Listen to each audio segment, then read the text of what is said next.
Ganahan sa Pilipino. Karon, paminaw, Clint. Gamitin ang salitang ito sa pangungusap.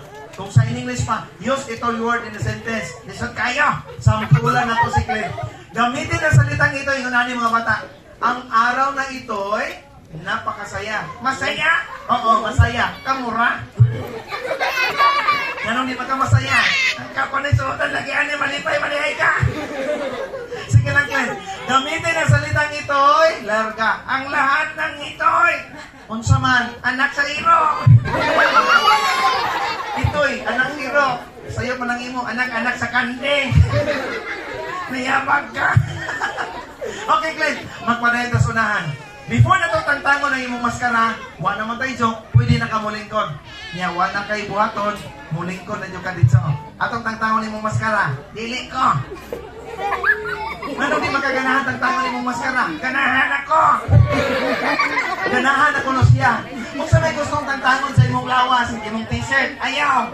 Imong sapatos, ayaw pa na ni-impas. Kung sa may gustong tangtangon sa imong lawas, akong pantalon. Ha?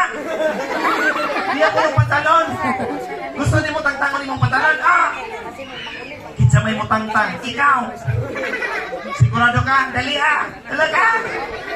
Gusto niya yung pantalon mo yung tangtangon. Dili ang maskara, t-shirt o pantalon ng sapatos. Ready ha? Hinaya lang ko. At talaga hinayaw na ikadlok. Hinaya lang ko. Hinaya na ginato. Ready? 1, 2. Ayaw pang bata pa ko. Ay, dili na ko tangtangon. Okay. Unsay alam sa papa ni Andre? Si Angkol? Ha? Urgent. Ah, Ergel. Okay, Ergel.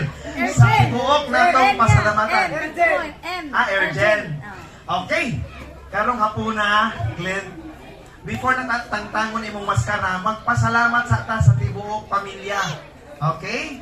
Atong pasalamatan ang daddy ni Andre, Sir Erjane. Ha? Magpasalamatan nila, Glenn. Pasalamat ko. Siyempre, kay i-invite daw, yung ipakaon ta karon na lipa, bigyan ta kanay mascot na magic. Dili ko, ay! Ano? Ano di ba ka magpasalamat? Ikaw, gibayran na kay kasalamat. Ano na lang?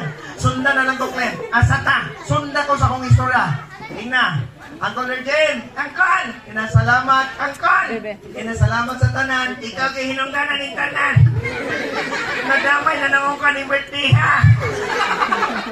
Ay, ang importante na lingaw sila, no? Okay.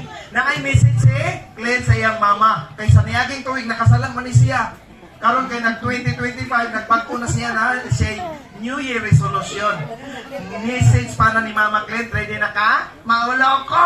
Ayaw ka ulaw! Kinahanglan kung bata ka nga lalaki, imong ipakita sa imong mama nga nagpagko na ka, imong sambiton. Ma! Inaaha na! Mama! Ayaw ka ulaw, puska! Ma! Puro magkagbaka na nga. Mama! Ma! Tarong nga. Ready, go! Ma! Unsa man na, maloy ka po, anak ko nili, ay! Di mo naman kong kikasagdan! Anak ko ni mo, dili! Atong pakpakan si Glenn, yes! Nagtangon na to, Glenn! Agay! Nga naman, akong ilong na ipit! O, pakpakan na to si Glenn.